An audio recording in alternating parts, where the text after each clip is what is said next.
Hello, everyone. Thanks for joining the session. We have about 10 people, okay, 25 people in the call already, which is very nice. Thanks a lot for joining this session. My name is Kirti Kiran. I am the secretary of Bangalore Astronomical Society. So I think most of you are already members of our Telegram group or maybe the Google group. And if you want to join the Telegram group, then we will send the link in the chat window. So you can see the chat window here, and you can, yeah, probably Vishwa, whenever you're free, please send the link here so that people can join the Telegram group. So from BA, it's just a small introduction about BAS. If you don't know, we have been active in promoting amateur astronomy and astronomy education from the last 15 years. And we have conducted a lot of star parties, workshops, and now in this pandemic, in this world of pandemic, we are trying to conduct a lot of online events. So we have conducted many webinars, and all the webinars have been uploaded on our YouTube channel. So you can go to our YouTube channel. Just search for Bangalore Astronomical Society, and you should get it.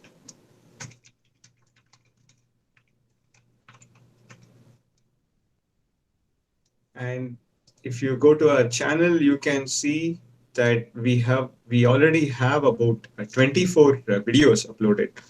And these 24 videos, they cover a lot of topics from visual observation, astrophotography, astrophysics, how to choose your telescope, how to observe through your binoculars and telescopes, how to photograph the planets, how to photograph deep sky objects, and also photographing the solar eclipse, and some astrophotography software like Adobe Camera Raw. And recently, we also had a series of sessions by Akash on spherical astronomy. So totally, there are about 40 hours of videos already uploaded. So please show some love to our YouTube channel, subscribe and share, and also make the best use of of the resources available on the channel. So recently, we conducted a survey on the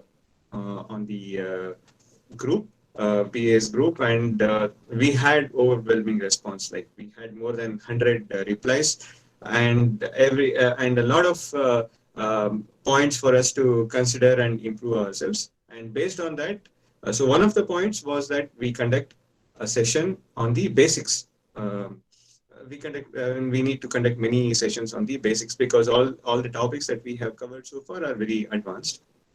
So that is why we have started this series. So this is the first of the series where we will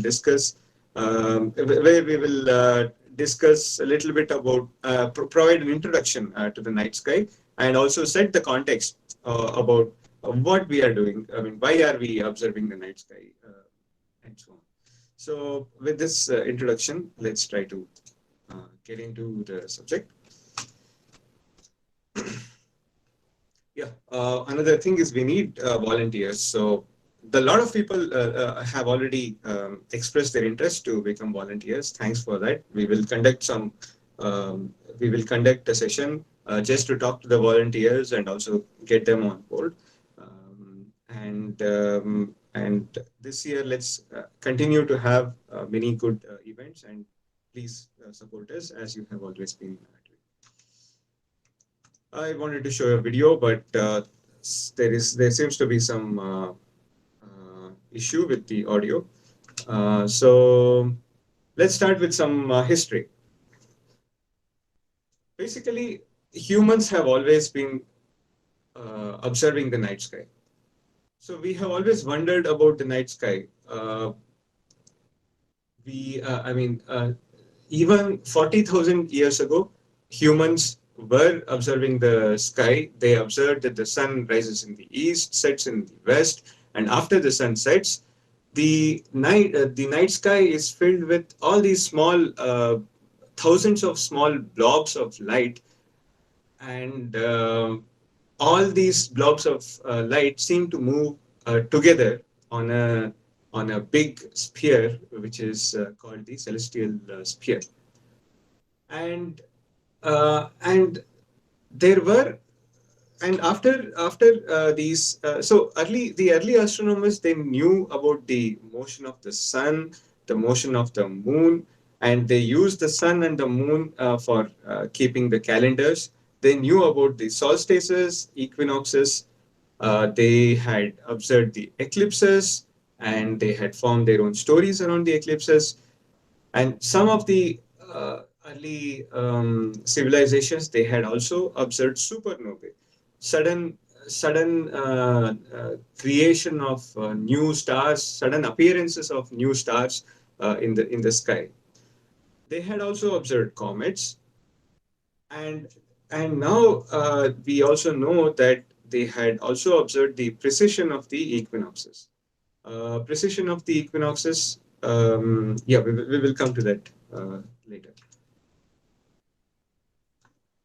And and they had also observed the constellations. The early astronomers, they formed stories and they formed shapes by looking at the stars, and they tried to associate all their deities or kings and queens with these stars. So let's see a small demo of how how the night sky looks like. So yeah, so this this is a software called Stellarium. Stellarium. Most of you might know it. Uh, yeah, so this is Stellarium. So current version is 20.2, and this is a very nice software to simulate the sky and see how the sky looks from your location. Currently, I have set the location to Bangalore, and the date to today at about the time of the sunset. So as the sun sets, we have twilight, and we for some time we still have light, and once this light reduces, then we start seeing the stars. And observe that when I fast forward the time, you can see that all the stars are actually moving in the sky. And why are they moving in the sky? The answer is the diurnal motion of the Earth. So the Earth rotates around its own axis. And because of this, we see that the stars move in the sky. And the ancient astronomers had observed this. So they had seen that in the evening, they see different stars in the sky, and they see different constellations in the sky. And in the morning, they see different constellations. So as the time progresses, they see different constellations in the night sky. This was known for thousands of years. As you can see here, in the evening, we have different constellations in the sky. And as the time progresses, the stars move from east to west. And we see in the morning sky, for example, we see a completely different set of constellations in the sky. And what was also known, there is a particular star which is kind of stuck, which is kind of constant. It is visible all over the night. So as I rewind and fast forward the sky, you can see that all the other stars seem to be revolving around this particular star. And this particular star is the Polaris, or the pole star. You might have, everybody has heard of the pole star. Some people, there is a myth. Some people believe that pole star is the brightest brightest star in the night sky, and so on. It is not really very bright. It is at a magnitude of 2, which is not very bright. There are many stars which are brighter than the pole star. And also from Bangalore, the pole star is very low in the sky. So here you can see the azimuth and altitude. So altitude is the height from the altitude is the height from the horizon, where horizon is this line which seems to be the line which divides the sky and the land, right? So from the horizon, if you measure the angle to the pole star, it is just around 13 degrees. So 13 degrees is the latitude of Bangalore.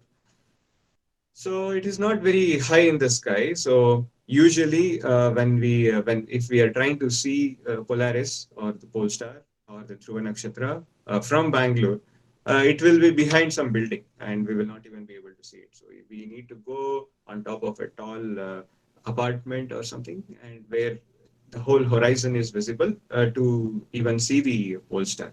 And usually because of the low clouds, we may not even be able to see the pole star. So yeah, it's not a very bright star. But why is it so famous? Why is it so important? That is because all the stars seem to be revolving around the pole star. And why is that?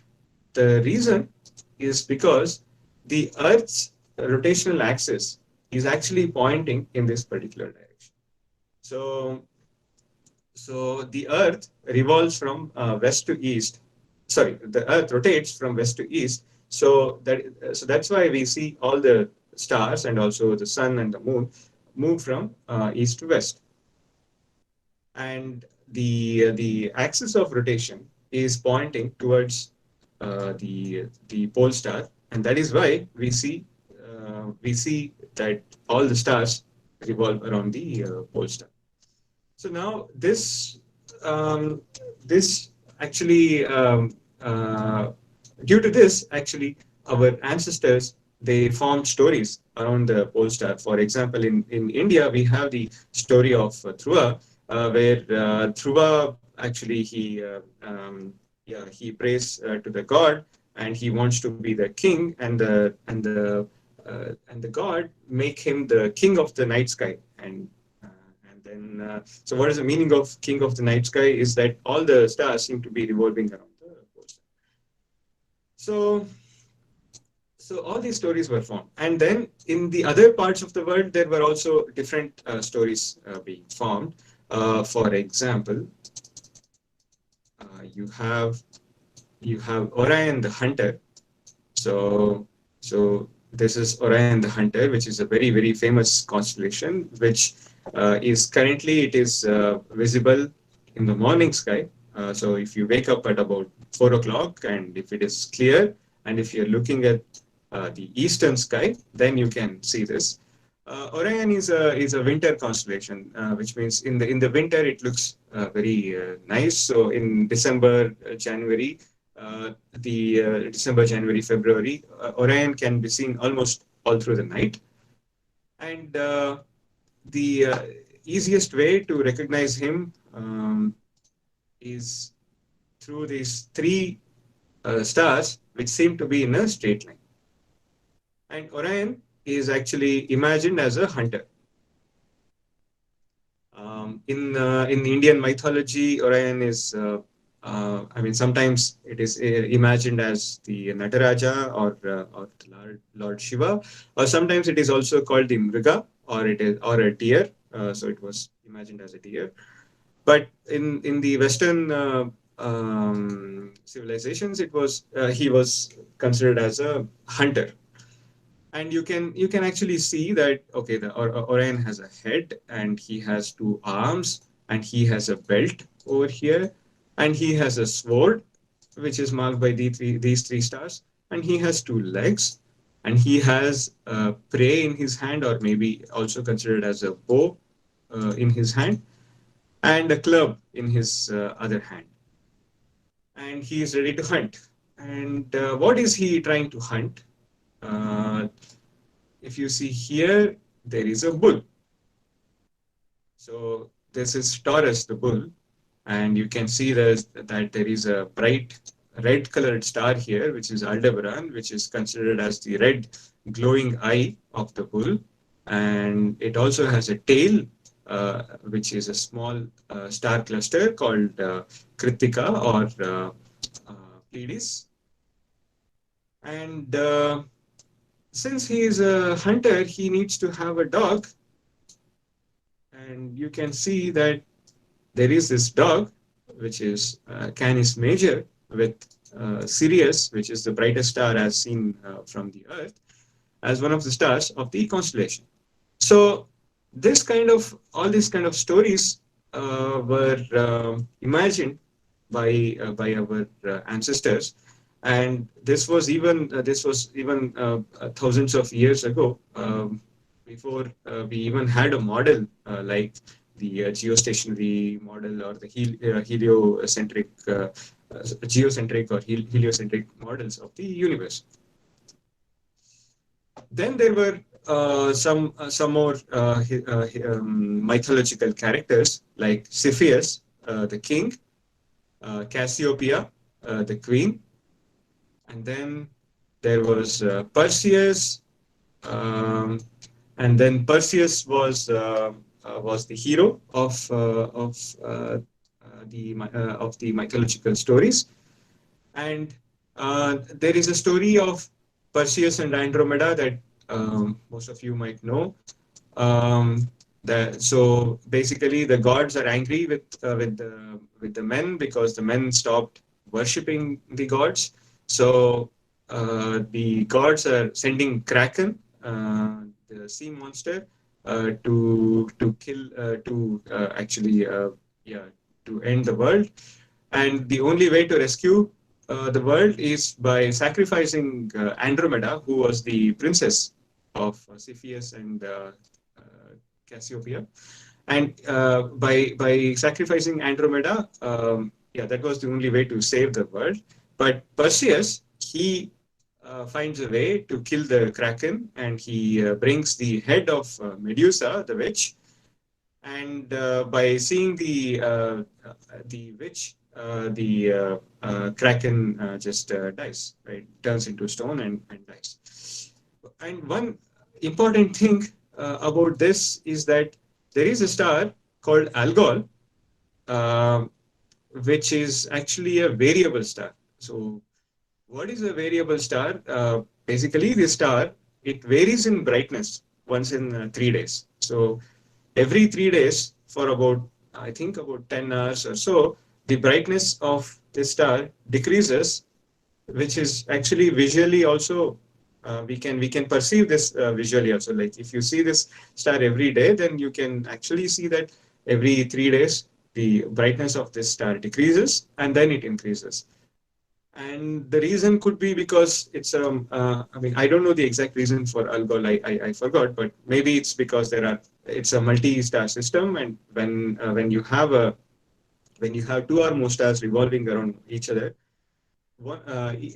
they are eclipsing each other, and when they eclipse each other, the brightness of the star changes. And they had observed these things. So they had observed that the brightness of the star is changing, and that's why they named it as the eye of the witch. So it is like a witch who is blinking her eye. So all these observations were already made by ancient astronomers. And after this, they started observing the planets. So planets, actually, the word planet also comes from, a word which means wanderers.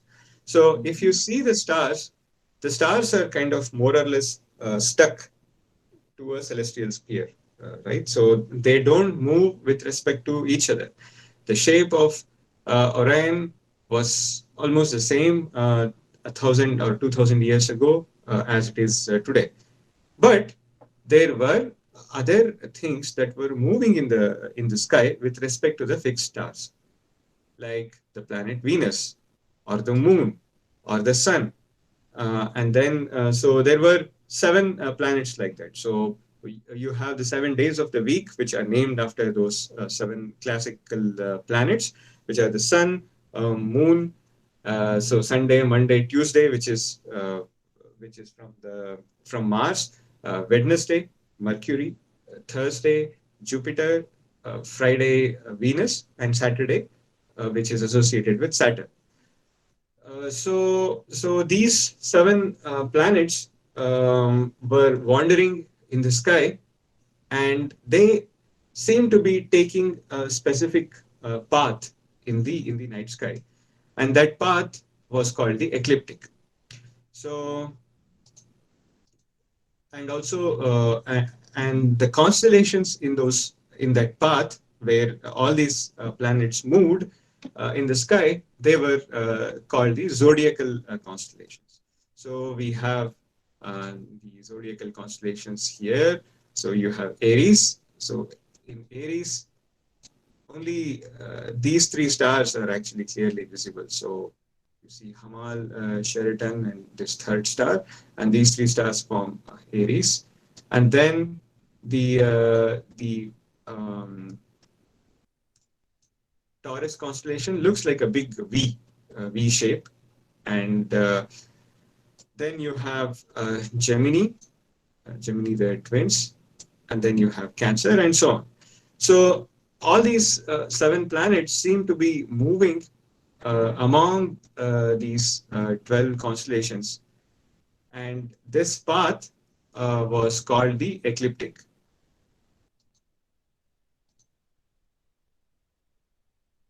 Let me try to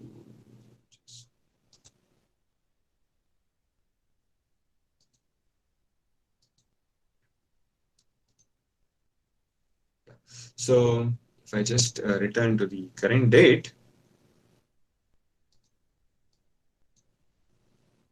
and you can see that the sun is almost close to Leo right now. And if I move to different months, so it is going from Leo to Virgo almost, and then to Libra, Scorpius, Aquarius, Pisces, Aries, Taurus, and so on. So it moves. So the sun moves in this line, right? So similarly, if you can see that there are also all these other planets, Jupiter, Saturn, everything. I need to set it to today, let's say, for example. Yeah. So now you can see here, Venus is here, Moon is here, and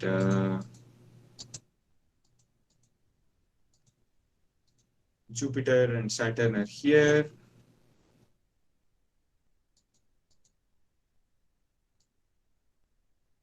So you can see that all these planets are all moving moving closer to this line, which is called the ecliptic. Sometimes in the news we see that there are all these planets which are coming in a straight line, and that could be bad for the Earth or whatever. But what we should remember is always all these planets are always in a straight line. That's because it's the ecliptic, and all the planets move in the ecliptic. So you can see that there's Jupiter, Saturn, Mars, which is also close to the ecliptic, and Venus, Moon, Mercury, Sun. All the planets are always in the straight line, or almost in a straight line, and that line is actually called the ecliptic. So there is nothing surprising about that. Okay, so yeah, so the early astronomers, They knew about the constellations, they knew about the path of the sun, the moon, the planets. But after, so about, let's say, a few years before the BC, in the sense, I think about 4th or 5th century BC, people started thinking about a model for the universe. And the first model that was formally documented was by Ptolemy. So the Ptolemy's model was that the Earth is in the center of the universe, and all the planets, all these 7 planets, they were on concentric spheres around the Earth, and they had their own spheres in which they moved. And then there was the final sphere, which was the celestial sphere. On this big sphere, all the stars are stuck. So you have the big celestial sphere on which you have all the stars, and this sphere is moving around the Earth. That's why you see all the stars to be moving together around the Earth. And then you have all these planets. So the Moon, Mercury, and Venus were considered the inner planets, and then there was the Sun, and then there was Mars, Jupiter, and Saturn. But there were many problems with this model. There were many things that were not explainable, and one of them was the retrograde motion. So what happens is sometimes some planets seem to be moving in the sky, but they move in the reverse direction, and then they again go back in their own paths. So this is called as the retrograde motion. And one of the explanation, so the explanation for that is something that I'll show you right now.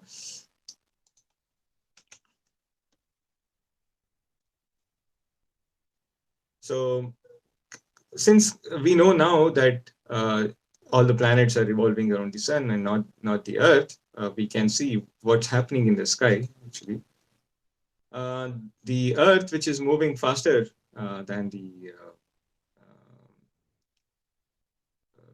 planet Mars, it overtakes Mars at one point of time, and then we see that so when it overtakes Mars, we see that the Mars to be moving in the opposite direction. So let me just play that again. So now, yeah, so you can see the reason for the retrograde motion here. So yeah, so to explain the retrograde motion, people started coming up with different models of the sky, and the first one was by Copernicus, where he showed this heliocentric model, where the sun was in the center of the universe, and all these planets, including the Earth, they revolved around the sun, and the moon revolved around the Earth. And using this model, it was easier to actually explain explain the retrograde motion. But even but in Copernicus's model, he assumed that all the orbits were circular. So basically, still all the observational data that they had that could not be explained by this model, because sometimes some planets moved fast, sometimes they moved slow. And what was the reason for this fast motion and slow motion? So that was not known. And in the same time, there was Tycho Brahe, who was a really great scientist. Although he believed in geocentric system and he did not believe in heliocentric system, he was very meticulous with his observations. And he observed the motion of the planets, and also very, very precisely. And based on his observations, he also came up with a different model where he said that Earth is still in the center of the solar system, or the Earth system, whatever. And the moon was revolving around the Earth, the sun was revolving around the Earth, and all the planets revolved around the sun. And at the same time, there was a comet in 1577, which was visible for about 2 months to the naked eye. And it had a great tail, as shown in this illustration. And it was also very difficult to explain what caused, how these comets moved in the sky. And for that also, he came up with a hypothesis that the comets also moved around the sun. But we should remember that from the religious context, we always believed that the Earth was at the center of the universe. Earth was special. It was specially created by the gods for the man to come and stay and use the resources of the Earth and so on. So it was very difficult for people to come out of that notion and think the other way around. So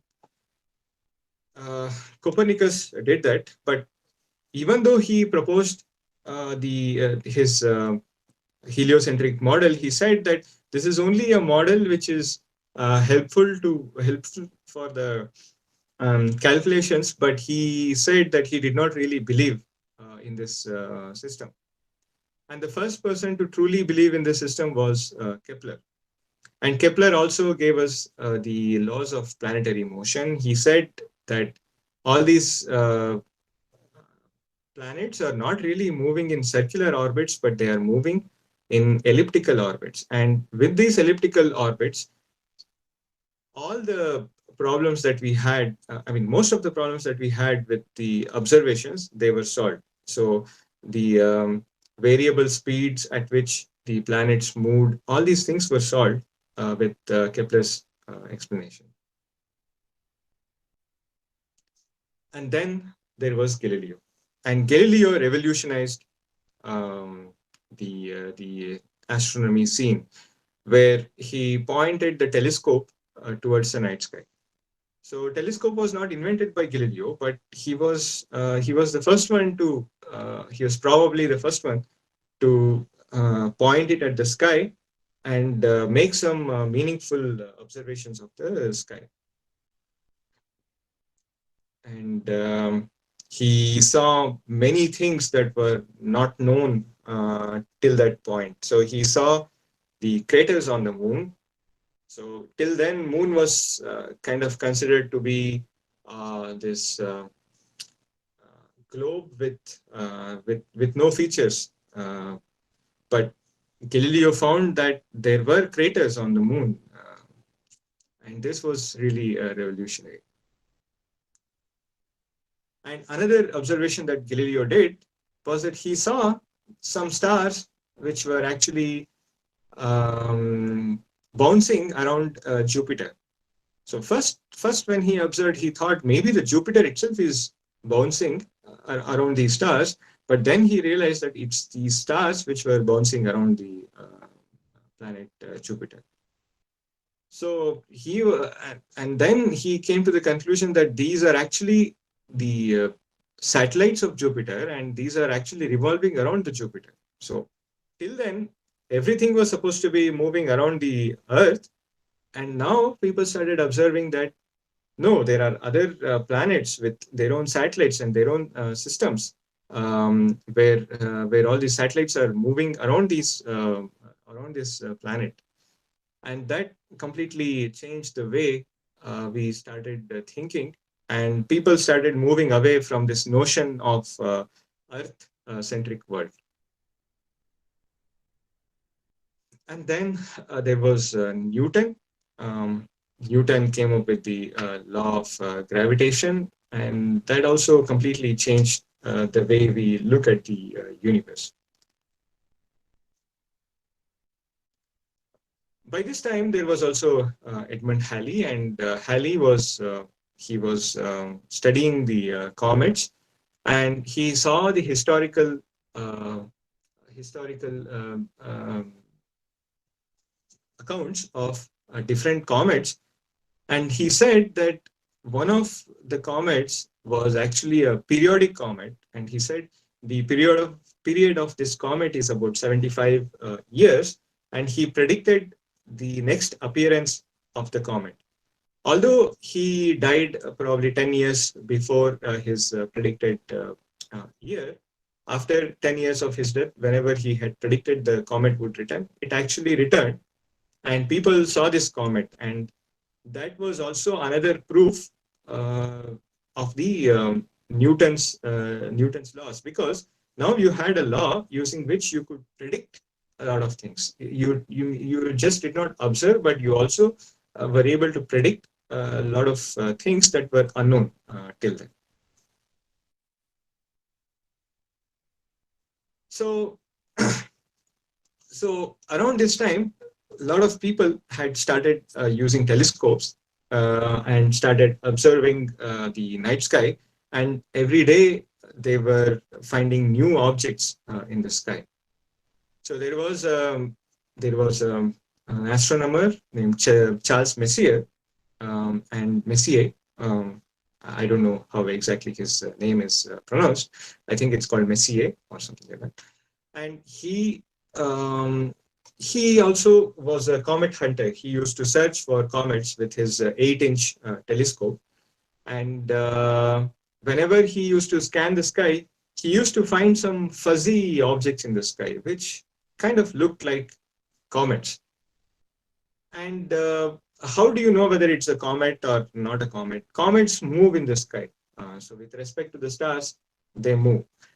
We have seen recently we had comet Neowise, which was first visible in the early morning sky, and after some time it was visible in the evening sky, and every day its position changed. So Charles Messier, he would actually just scan the night sky, and whenever he found some fuzzy objects, he would make a note of those, the position of those fuzzy objects, and see them and observe them over a period of time. And many times, to his frustrations, many of these objects did not turn out to be comets, because they did not move with respect to the stars. So out of frustration, he started making a catalog of all the objects that looked like comets but were not comets. And that list, now we call it as the Messier Catalog. There are about 110 objects in that list, and all these objects are actually different objects. Like some are open clusters, some are globular clusters, some are nebulae, some are just double stars, some are just star fields, and so on. So all these things in his telescope, they looked like some fuzzy objects, and he made a list of all these objects. We need to also remember that, let's say, for example, the telescope that was used by uh, Galileo and also the astronomers of that era, they were not perfect. They were actually, they had a lot of aberrations. So, for example, the Galileo telescope, we can also make one easily at our home by using just two convex lenses. And this telescope had a lot of limitations. It had chromatic aberration. So when you saw something in the sky, instead of, let's say, you were seeing a star in the sky, instead of looking like a point, it would look like a rainbow. You would see blue color, yellow color, and orange color. And instead of looking like a point, it would probably look like a blob. So it was very, very difficult to observe, and it was actually very difficult to know what he was seeing was really true or not. So actually, even in Indian texts, sometimes they did not really believe what they saw in the telescope. So there was a saying which said "Darpane Mithyavadaha," which means yeah, whatever you see in the mirror or in the lens, it's not really true. Only the naked eye observations are much are better. But over a period of time, the optics evolved, and we have better optics now. And due to the better optics, we could see many different objects very clearly. So it is understandable that, yeah, many people actually did not believe what Galileo saw, because when they went to his telescope and saw, they only saw a lot of aberrations. They were not, but Galileo did this over a period of many years, and he knew really that whatever he was seeing was right. So, and then there were the Herschels, right? So you have William Herschel, his sister Caroline Herschel, his son John Herschel, who actually changed the way that we look at the sky. So William Herschel was one of the ultimate amateur astronomers. Actually, by profession, he was a musician. I think he was a violinist or something. I don't really remember, but he was a musician. But his passion was for astronomy. So he made his own telescopes. He took some discs of metal, and he ground the metal, made them into circular surface, and then polished it. And then he made a tube for that, and then used it in the tube, and he made several of he made several telescopes. So it is said that he actually made 200 mirrors before getting the first mirror, which was up to his own satisfaction.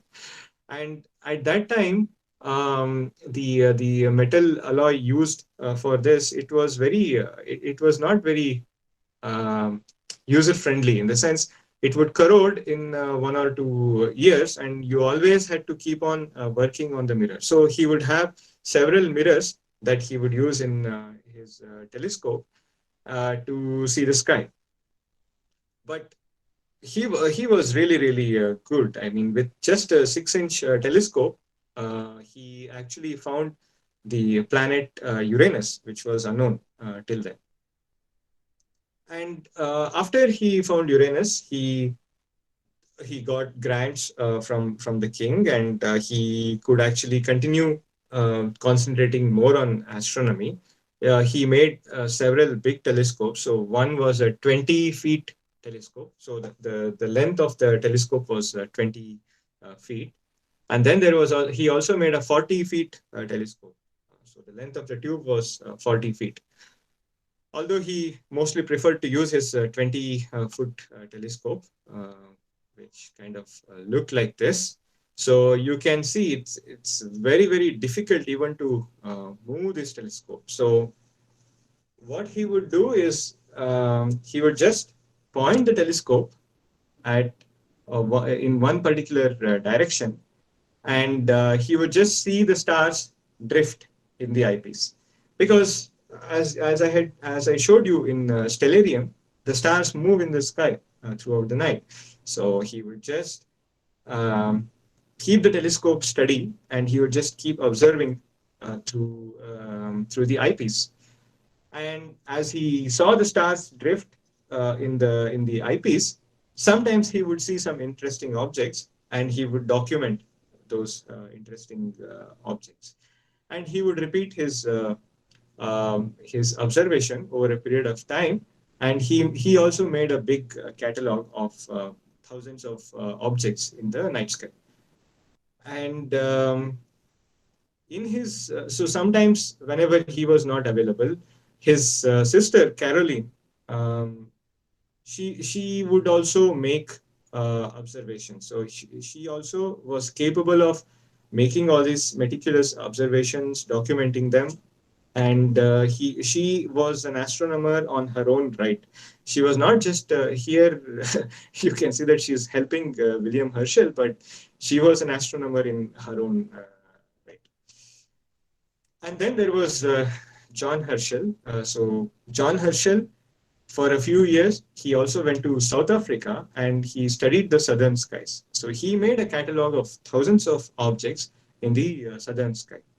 So William Herschel and John Herschel and Caroline Herschel, they made a catalog of thousands of objects, which we now call as the NGC catalog, New General Catalog. So it's called a general catalog because it has objects of many different types, starting from star clusters, galaxies, nebulae, supernova remnants, dead stars like the planetary nebulae, and so on. So they actually changed the way we look at the night sky. All these things, which were which were unheard of till that time, they saw them. Um, and you can see some of the objects that Herschel's discovered here. And also William Herschel, he also studied a lot of different things. He also, I think he was the one who discovered the um, infrared radiation, because he wanted to actually measure the temperature of different colors. So he was measuring the temperature of, so he would take the sunlight and then make it pass through a prism or a spectroscope and then see different colors, and he would try to measure the color, the temperature of each colors. And then when he moved beyond red, so you had Vibgaya, right? So you have violet, indigo, blue, green, yellow, orange, and red. And then when he moved below red, he actually saw that the temperature was higher, and then he realized that there was some radiation which was beyond red, which was responsible for the for the perception of heat, and this was not even visible to the naked eye, and that's why he called it as infrared. That's why it was called as infrared radiation. So, but then one of the things was that Herschel believed that all the objects in the sky are stars. So he even the nebulae, he thought them to be stars, and he did not realize that. So today we know that the nebulae are made of hot hydrogen gas, and yeah, sometimes with no stars. But Herschel thought that they are stars which are very far away, and we are not able to resolve those stars in our telescopes.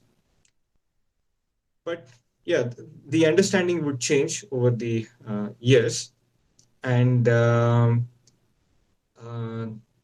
and our understanding of the universe changed completely once again by the observations of Edwin Hubble. So before Edwin Hubble, um, after all these discoveries of different objects in the sky, and also after the observation of the Milky Way, we knew that okay, Milky Way is this big mass of maybe millions or billions of stars, but we did not know whether all the objects that we observed belong to the Milky Way or whether they were far away from the Milky Way even. So there was a great debate between Shapley and Curtis, um, where Shapley believed that all these all the nebulae actually were located within our own galaxy, which is the Milky Way galaxy. So um, the astronomers by then had observed a lot of nebulae called the spiral nebulae, which look like spirals. And then they were not sure whether these spiral things, whether they belonged to the Milky Way galaxy itself, or whether they were outside the realm of our Milky Way galaxy. So Shapley believed that the universe is just made of one galaxy, and that's the Milky Way. And all these spiral galaxies or the spiral nebulae, they belong to the Milky Way galaxy. But Curtis believed that um, all these spiral nebulae that we see, they are all different galaxies which are actually far away from our galaxy, which is the Milky Way. And there was in 1920, there was a great debate between them, but it was inconclusive. Nobody won that debate. Both sides just put their arguments forward, but nobody won.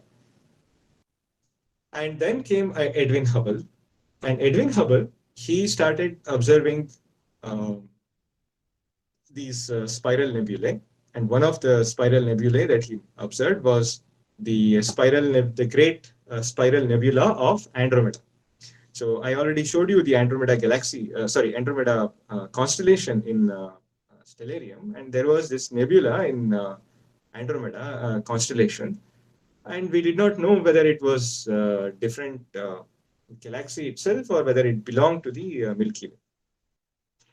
And he was taking photographs of this spiral nebula, and he saw that there was one new star which was seen in the Andromeda nebula. So that is why he named it as a nova. Nova means a new star. And then after that, after some time, he realized that it is actually a variable star. So that's why he crossed it and he wrote it as a variable star. And by that time, the variable stars were already very well studied, and we knew that this belonged to a group of variable stars called a Cepheid variable star.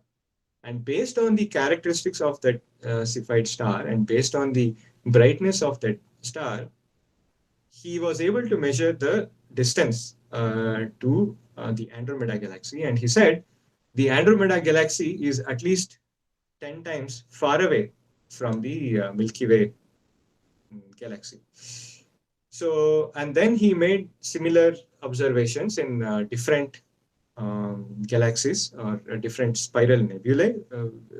And then he came up with the theory that all these spiral nebulae are actually galaxies on their own, like the Milky Way itself. And all these are island universes with a big space, a big empty space between them. And this is the current view of the universe that we have.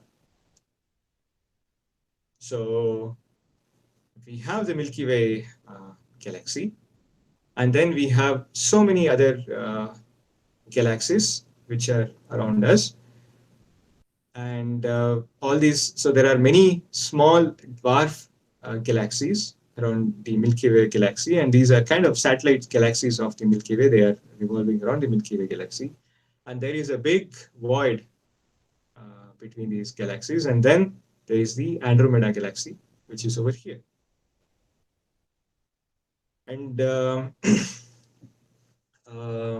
this is the structure of the Milky Way galaxy. So Milky Way galaxy has at least, I think, 1, 2, 3, 4 arms, and 4 or 5 arms. And the sun is not even close to the center of the galaxy, but it is in one of the spiral arms of the galaxy, which is called the Orion arm of the galaxy.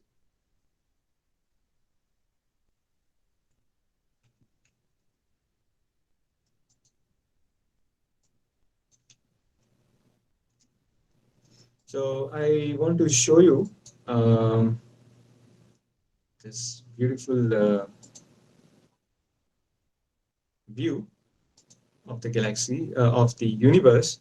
And this is the kind of view that we have of our own universe.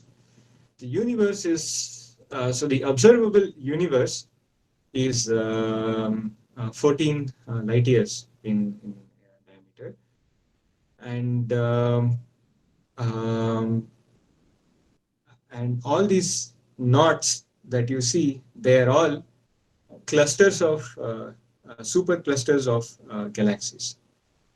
So if I zoom in by 14x, you can see that there are all these super clusters of galaxies. So there is a Virgo supercluster to which we belong, to which the Milky Way belongs. Then there are many different super clusters of galaxies.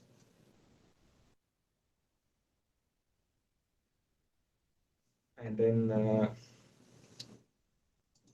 let's go in, and here you can see that this is the Virgo so you can see the Virgo cluster of galaxies here. Then there's a Fornax cluster, Eridanus cluster,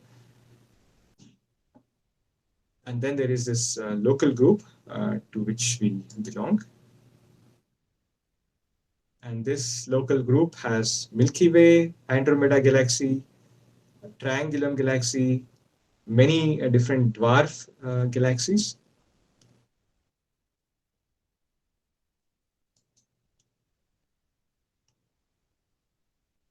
And then we have our own Milky Way Galaxy. As we zoom in further, the size of the Milky Way Galaxy is about 100,000 light years.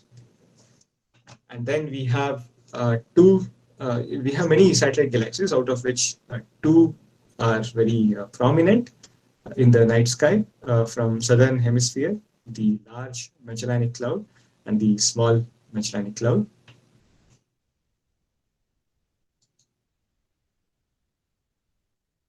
And then we have our own Milky Way with many arms. There is the Sagittarius arm, which is known as the summer Milky Way, which is the brightest part of the Milky Way. So if the sky was clear now in the evening, you could see the Sagittarius arm of the Milky Way. And then there is Orion arm of the Milky Way, which is known as the winter Milky Way, which is the second brightest arm of the Milky Way.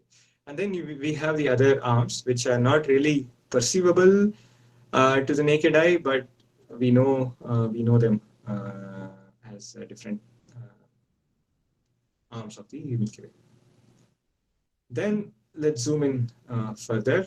So the Sun is in the Orion arm of the Milky Way, about 10,000 light years away from the center of the galaxy.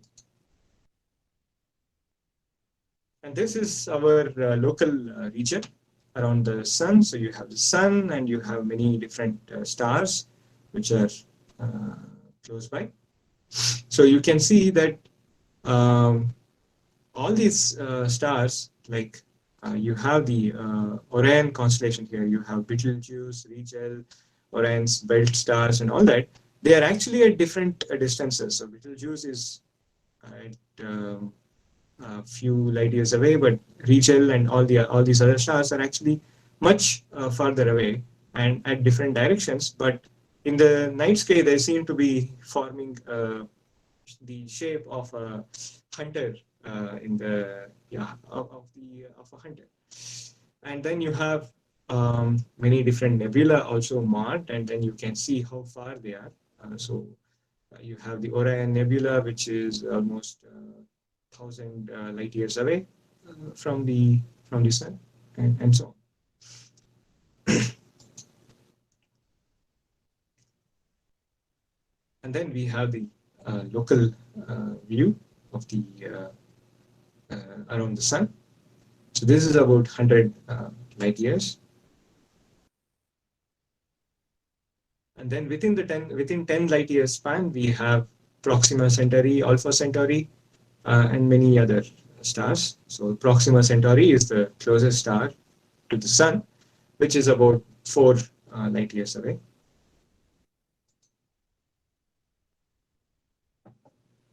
And if we want to zoom in further and see our solar system, so this is the view that we saw previously, where we had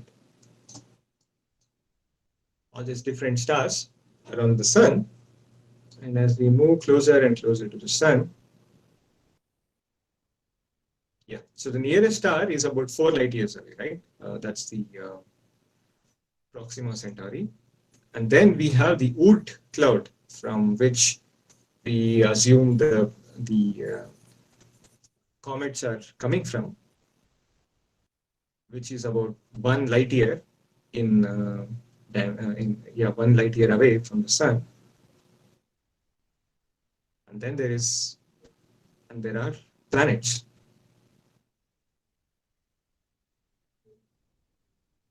And there are inner planets. And there is a sun. So this is the view of our galaxy and the universe, and this is what we are actually seeing in the sky.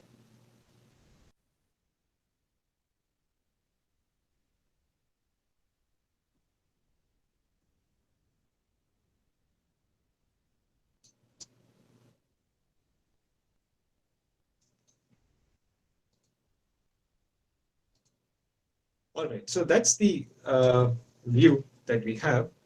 Another last picture that I wanted to show is this one. So the Hubble telescope, which is in space, it pointed towards an empty area in the sky, where there seemed to be nothing, where there seemed to be no galaxies, no stars, nothing. And when it did a very long exposure shot, it found that the even the emptiest part of the sky is littered with thousands of galaxies. Like every dot that you see in this image, it's a galaxy. And that's how, that's how we, by all these different observations, that's how we have come to know the current structure of the universe. Okay, so this is the end of part one, where we try to understand what we are actually looking at in the sky. Are there any questions so far? No questions. Okay, all right. Kirti, there is one question on chat. It says how to view Milky Way.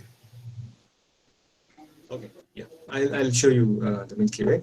So from now on, let's try to see the sky, and I'll go back to Stellarium, and I'll try to show you some things in the sky, including the Milky Way. So to see the sky, we need to find a place to observe, and finding a good place is very, very important. So first of all, Bangalore has a lot of tall buildings, and it is very difficult to see the whole sky. So it is better if you can go on top of of a big apartment, or maybe to preferably to a place which is away from the city. So what happens is, there is light pollution all around us because of city lights, because of the vehicles, because of pollution. There is always, so the sky actually is not black. The sky actually looks kind of orangish or yellowish, and it is very, very difficult to see any stars from the city. So if you can go at least let's say about 100 kilometers away, um, then you can see many stars. Another important thing is, even if you go far from the city, you need to make sure that you switch off all the local lights. So don't use any lights which are close by, which are shining into your own eye. Why? That is because the eye needs up to 20 minutes to adapt to night vision. So the eye has a lens in it, and the size of this lens keeps on adapting according to the light that is falling on the eye. And as so that we can see very easily, right? I mean, if you're outside, or if you're outside in the broad daylight, and if you come inside the house, for some time you will not be able to see anything, because the eye would have contracted. It would have become the lens of the eye would have become very small, and when you get inside the house where it is dark, you cannot see much. But after some time, the eye adapts to the surrounding light, and then you will be able to see things. Similarly, when we are looking at the night sky is very dim. All these objects are not very bright. So the eye needs some time to adjust. And after about 20 minutes of time, the pupil dilates, and then uh, the eye is accustomed to the darkness, and we start seeing many stars in the sky. So since it takes 20 minutes, it is better not to use any lights. Like don't don't use the mobile. Don't see the mobile screen. If you want to use any mobile apps like to find some stars and stuff, you can use them in night mode. I will show you what the night mode is. Don't use any flash or torch, and also use averted vision. So I'll come to what averted vision is. Okay, so this is Stellarium. I hope you guys are able to see Stellarium. I think there was a question on the chat, so let me just. Do you have a recommended website for star sky map? So I mostly use this app called Stellarium, which is very nice. There is also Google Sky. So if you want websites, then you have Google Sky. Yeah, so here you can see the sky, which is made of a lot of photographs. So uh, you can just zoom in to any part, and then you can start seeing all the stars. Then on the mobile, you have many different mobile apps. So there is the Stellarium is also available as an app on the mobile. You have Google Sky Map and Sky, Skey, Sky, and so on.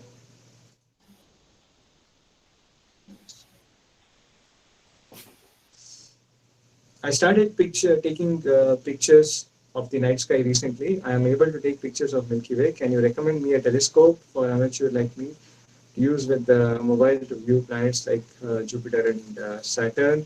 Yeah, so basically this is out of the scope of this particular talk, but we have different videos already made for this. So maybe Vishwa, can you post the link to, let's say, Anish's talk so that Narayanan can see that and get the answer? Sure, Kirti. Thanks. One more question. How to draw constellation lines? I mean, how to mark them? Okay, sorry. How can we measure the altitude in the sky? Do we have any other easy ways or any app? Okay, I'll show you how to measure the altitude in the sky easily. Yeah, one more question. How to draw constellation lines? I don't really understand this question. So are you trying to ask me how they came up with these lines? Or what is the question? So would appreciate it if you explain how to measure azimuth, altitude, right ascension, and declination, and other such measures too. Okay, all right. How do you record your observations in the night sky? Very good question. I will try to come to that as well. So let's proceed with this. I think I will cover all the questions that you're asking right now. So it's fine.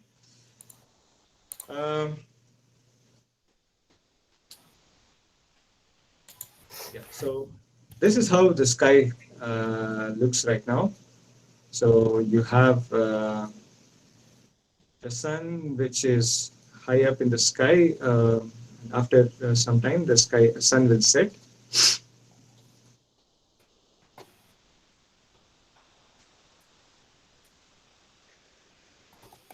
And once the sun sets, we can see all these different constellations. So in Stellarium, you have this, you have different views. So you can see all the stars as they are, or you can turn on the lines for the constellation. So Yeah, using this, you can draw your constellation lines, but I did not really understand what the question was. So if you can, probably later, if you can unmute yourself and ask the question, maybe we can try to answer. And then you have all the names of the constellations. So already we talked about many different constellations, but we will try to revisit them again. And then you can, if you want to see the shape in which they were imagined, you can turn on this constellation art. But please remember that this constellation art is not very accurate in this software. So sometimes it is just an artist's impression, and it is not very accurate. So just have your own imagination of the constellations instead of relying on this particular representation. Then we have markings. So here we have the markings. So here you can see, let's say the pole star is so this is the celestial North Pole, and you can see that Polaris is very, very close to the celestial North Pole. And as time progresses, Polaris also kind of revolves around this celestial North Pole. And all these are markings, all these are circles that are marking the right ascension. So you have some things that are in the east, for example.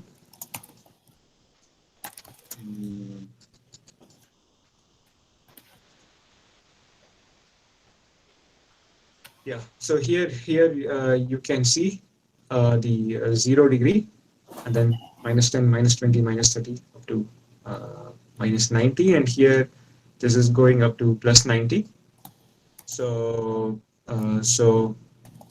this is the declination which we are seeing here.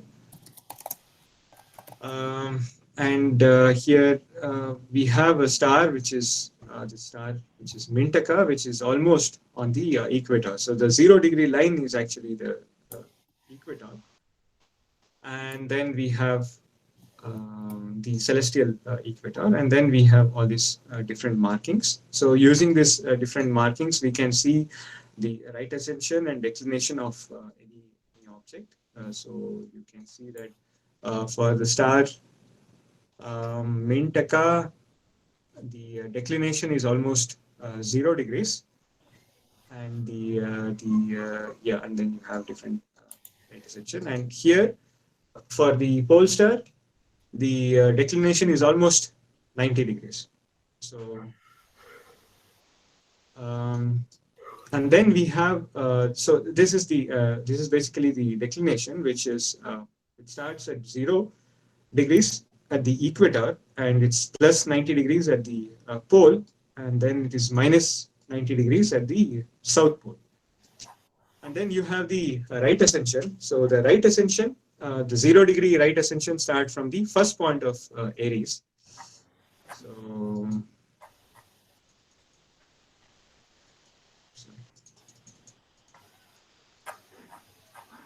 So the first point of Aries is actually in Pisces, I think. So here, if you see, for this particular star, the RA is about almost 2 hours.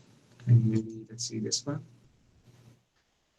Yeah, so here you have the 0 hour line. So this is the 0 hour right ascension. And here you can actually see that this is the point where the ecliptic meets the equator, right? So this point is called the first point of Aries, and this marks the 0 degree right ascension and 0 degree declination. And then we have different declinations and right ascensions for different objects. So I hope this answers the question which was asked about right ascension and declination in the chat. If not, you can unmute yourself and ask. And then we have the other. So this is one of the coordinates. So this is kind of a fixed coordinate for each star. So the right ascension and declination of all these stars do not change; they remain constant. And then there is another coordinate system, which is the ALTAS, altitude and azimuth. And this is easier to use to say where the objects are at a particular time in the sky. So, for example, you can see here. So we have the horizon, which is 0 degrees, and then you have 5 degrees, 10 degrees, 15 degrees. So you have this altitude, which is increasing, and here the North Pole is actually at almost at 13 degrees, as seen from Bangalore. And we have the zenith, which is the point which is on top of our head, which corresponds to 90 degrees altitude. So you have 10. You can see the markings here. So this is 90 degrees. And then we have the azimuth, which we measure from the north direction. And so you can see that, okay, so you have 5, 10, 15, 20 degrees. So you have north, which is at 0 degrees. So the east is at 90 degrees. South is 180 degrees. And then you have west, which is at 270 degrees. And back to north, which is 360 degrees, or back to 0 degrees. So the ALTAS, in the ALTAS coordinates, we move either left, right, or up, down. And with that, we can also provide coordinates for different objects. But what you should remember, or what you can observe, is that the alt and as of any object keeps changing throughout the night. So here you can see the altitude, which is azimuth, which is 90 degrees, and altitude, which is 40 degrees. And as we progress in time, this altitude and azimuth, they keep changing.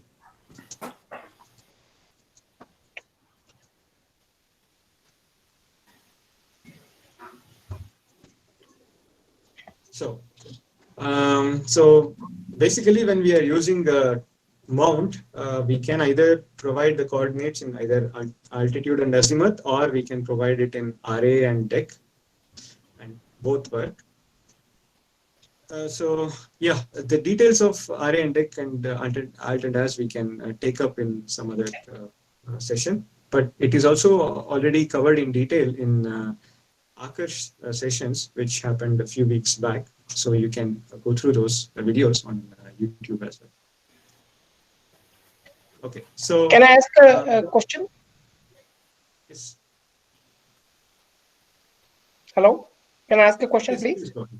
Yeah. So in this, can you point out, if you want to look towards the center of the Milky Way galaxy, where would we be looking at in the view that you're showing? So let's go back a few hours.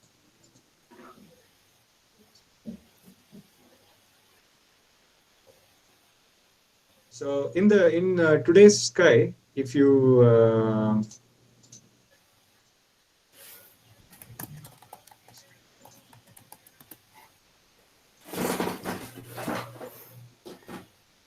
see today's sky, for example, it would kind of look like this. So at around 7:30 p.m., the sky would kind of look like this. So very easily you can recognize these two planets, Jupiter and Saturn, in the eastern sky. And just above Jupiter, there is this band of Milky Way.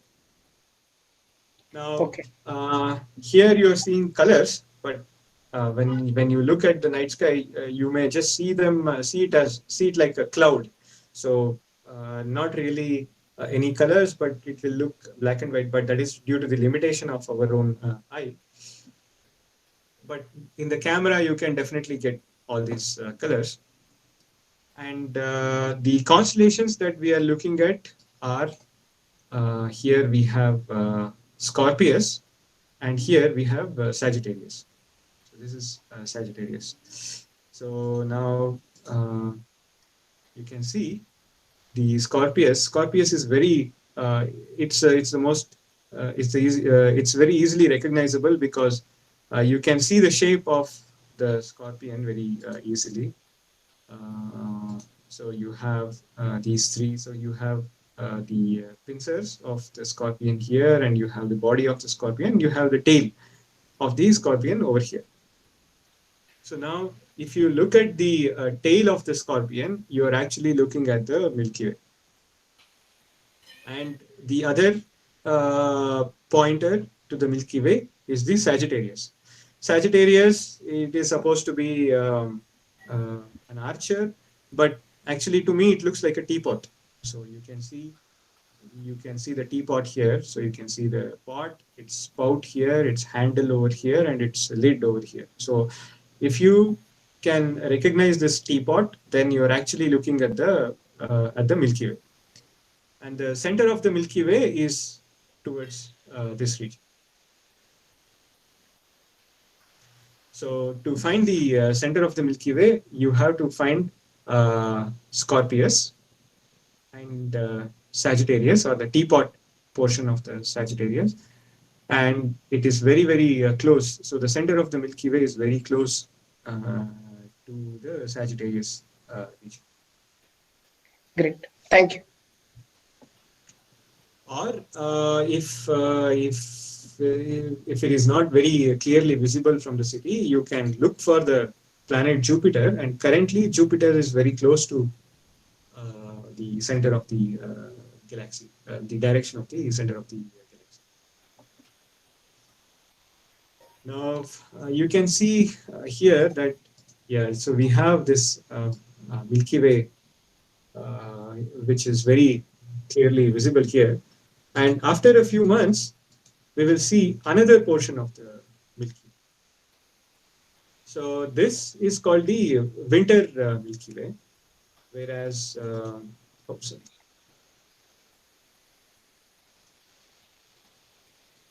whereas this arm of the Milky Way, it's called the summer Milky Way. So in the summer Milky Way, we are actually looking towards the center of the galaxy. So let's see if I...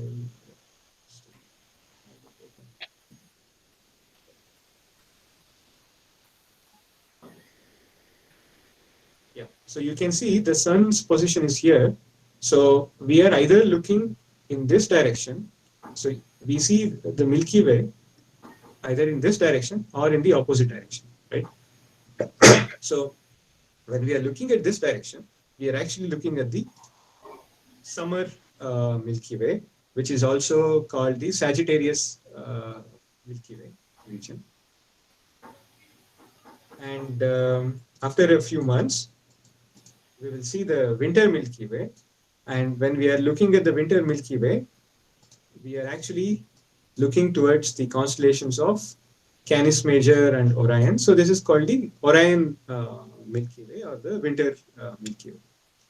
So one thing that you can observe is that the summer Milky Way is much brighter compared to the winter Milky Way, because in the summer Milky Way, we are looking towards the center of our galaxy.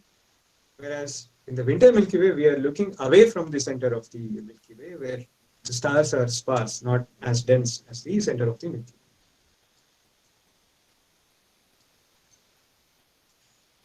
Way. Okay. Then, so how do we find the Milky Way? Yeah, there are two things. So currently, it is very easy to find the Milky Way because Jupiter is very close to Milky Way.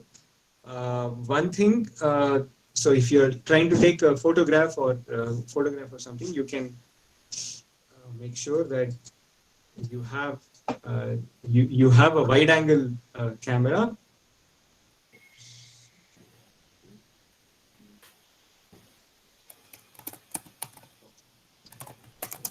Yeah, you have a wide angle camera, and you're pointing towards towards Jupiter and the star Antares. And you will, if you have both Antares and Jupiter in your field of view, you will probably get the Milky Way as well. So that's one way. Or you can so let's say if you're trying in the next year or maybe 1 or 2 years later, Jupiter would have moved from this constellation to some other constellation, so it will not be close by. So what you can so the best way to do this is to find the constellation of Scorpius and this teapot of Sagittarius, and have your composition around these, and you will get the Milky Way.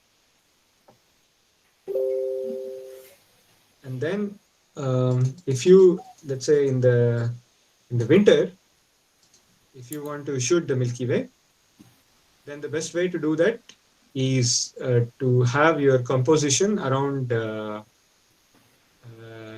this region of Auriga, Orion, Canis Major, and Puppis. So Orion is very easy to find.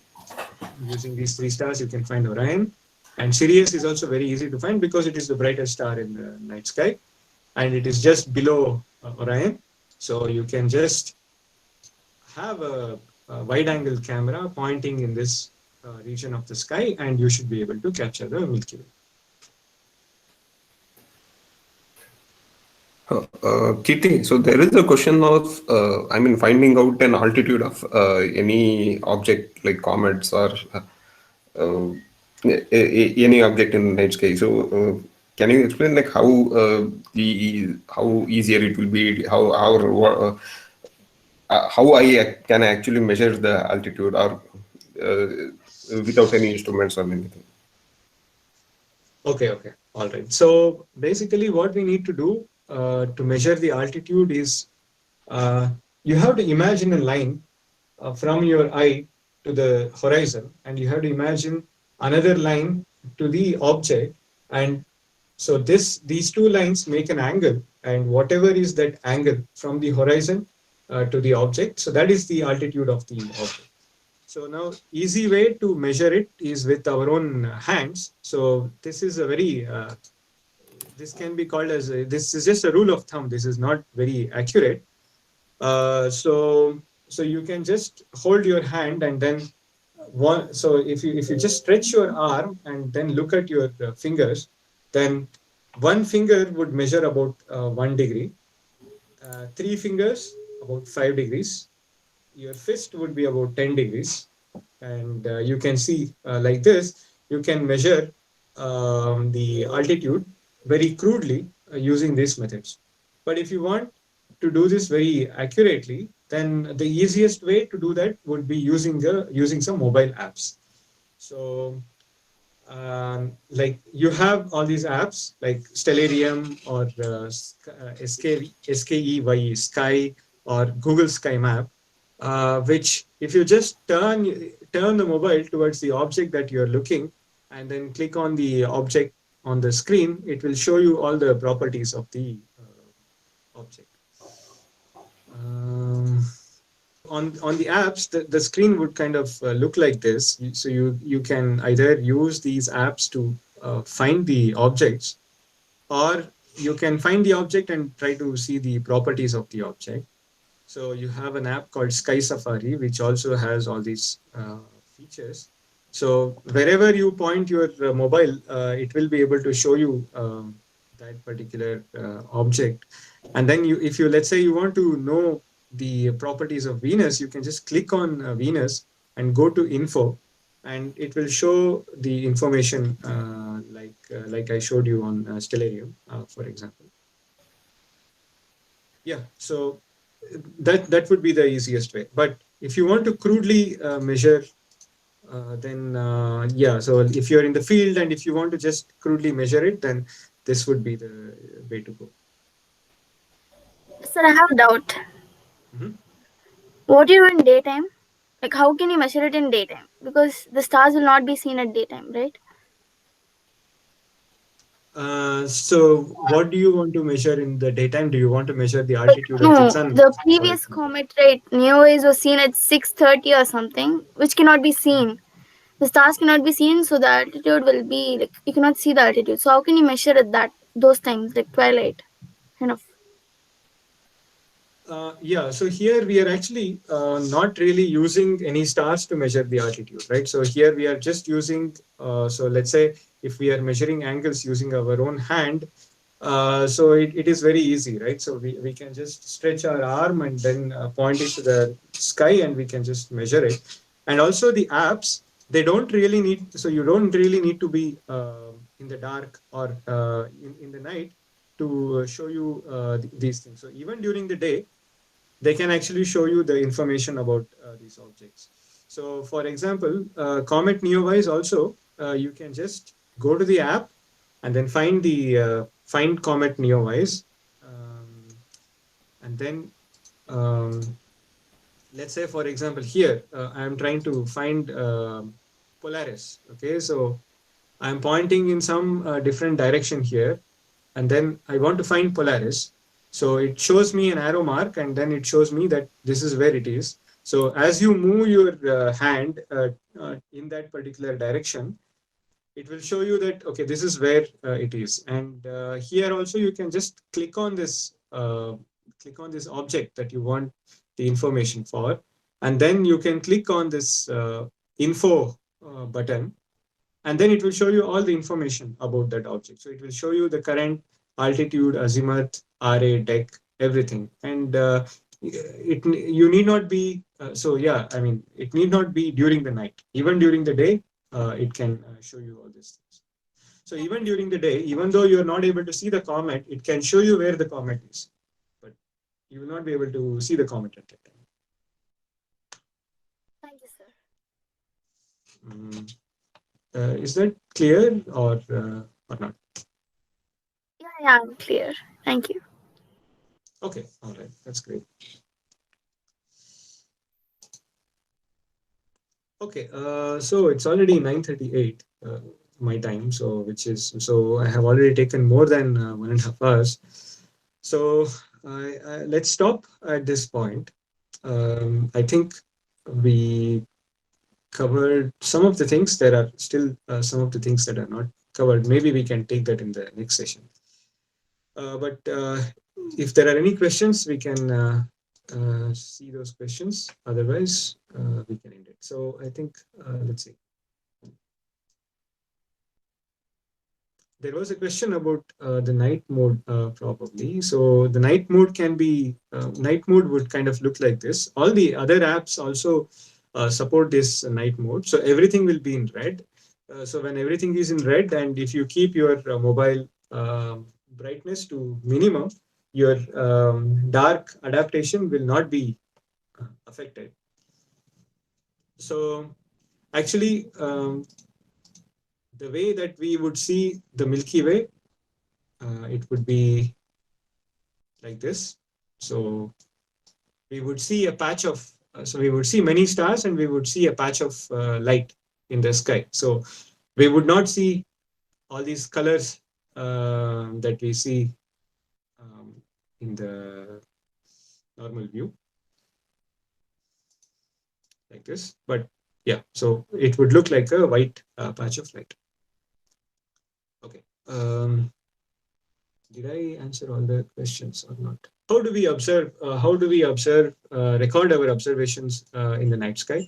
So, if you go to our BAS website, there is a yeah. So this is BAS website. I don't know whether many of you know that we have a website, but you can click on this download logbooks, and then you have this beautiful logbook which was created by Akarsh.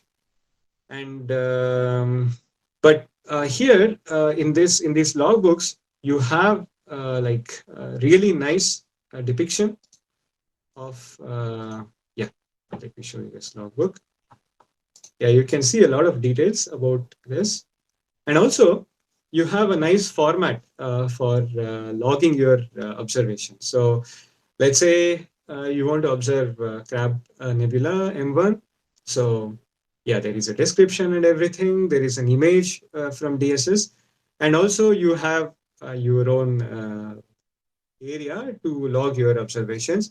And also, if you, yeah, with a pencil or a pen, you can just make a sketch of whatever you're seeing, and you can log all the information regarding your observations. And this is a really nice thing. So I'm a very lazy guy, but I also try to do this for about 20 objects, and I still have them with me. And when I see my past observations, it's really nice to see that. So after many years, also you would still enjoy this kind of logs. So please take a printout of this. This is free to download, and then you can use this for your observations. And also, yeah, the format. So even if you don't want to use the book, you can at least use the format, and you can log all your observations based on that. And also, there is for every object there is a description. There is a drier description. So there is a guy who actually came up with some kind of description for the astronomical object. So that's called drier description. And it says whether it's very bright or bright, not so bright, whether it is extended or whether it is very pointy, and so on. So you can look for a drier. I have small doubt. Yes, please go ahead. When the Milky Way tail will move, no, sir. So when it's moving, will the stars move? Like Aquarius and all those, will those move? Will those move with respect to each other? Like, because the Earth is rotating, we see that all the stars move, right? So this is one thing. Then, if you see, let's find our favorite constellation, which is Orion, right? So yeah, Orion is here, right? So let's see, Orion is over here, and you can see, you can observe the shape of this bow, right? So let's say if I fast forward the time by about 14,000 years, so this would be, yeah, let's say 14,021, and then try to find Orion, you can see that the shape of his bow has completely changed in the next 14,000 years. So why? Because all these stars are moving with respect to each other. So this was something like this. Now it has become like this. Can you? So I'll go back to the current date, and maybe you can see the shape here, right? So yes, the stars move. The constellation shapes will change over time. So yep, that's very Solar much system possible. will also be moving. Yes, all the stars are So all the stars are revolving around the center of the galaxy, right? So they are moving with respect to each other, and when they move, all the shapes of the constellations will also definitely change. What is the name of the application that you are using now to explain? It's called Stellarium. So it's here. So it's a very nice thing. Okay, so if there are no questions, then thanks a lot for attending this session. The video will be uploaded on our YouTube channel. So please subscribe to our YouTube channel, and also share the information about our YouTube channel with all your friends. All right, thank you. Bye.